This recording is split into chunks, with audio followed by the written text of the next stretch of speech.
ሰላም ሰላም እንኳን አደረሳችሁ ዛሬ ማሳያችሁ የዱለት አሰራር ነው ውሃ እናሙቃለን በመጀመሪያ ያ ውሃ ያሙቅነው ውሃ ውስጥ ደግሞ ያዘጋጀነውን ዱለት እንጨምራለን ከጀመርን በኋላ እንደምታዩት እንፍቃለን ማለት ነው ቆሻሻውን እየፋቅን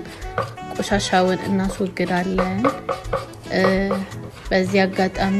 እንኳን አደረሳችሁ ያልኩኝ እንኳን ለመላው የክርስቲያና እምነት ተከታዮች እንኳን አደረሳችሁ ያልኩኝ ያው የምታዩት እየፋኩት ነው እንግዲህ የምገኘው ከፋኩት በኋላ ቆሻሻውን ካነሳው በኋላ ንጹህ ይሆናል በሁለቱም በኩል ነው በነገራችን ላይ የሚፋቀው በሁለቱም ነጭ እስኪሆን ድረስ ማለት ነው ለፋጅ ቆሻሻ እንዳይኖር ማለት ነው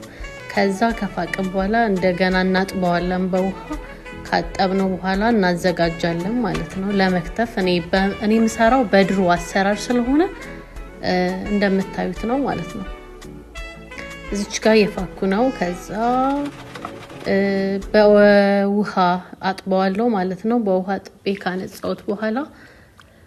በእጄ ነው መከትፈው በደንብ መድቀቅ አለበት በደንብ ማለት ነው ያው በጣም ያደክማል በነገራችን ላይ እና በእጄ ከከተፍኩ በኋላ ቀጣይ ደግሞ ሌላ ስጋ አዘጋጃለሁ ቀይ ስጋ እሱንም በደንብ ከትፈዋለሁ ማለት ነው በደቃቁ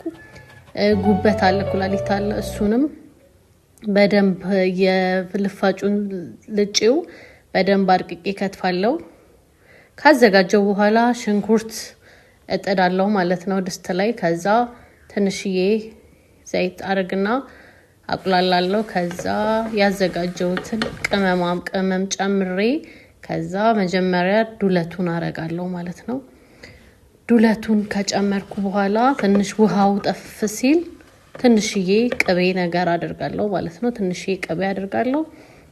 ያው እኔ እንዲበስልልኝ ስለፈለኩኝ አንድ ላይ ጨመርኩና ቶሎ በሰለልኝ ማለት ነው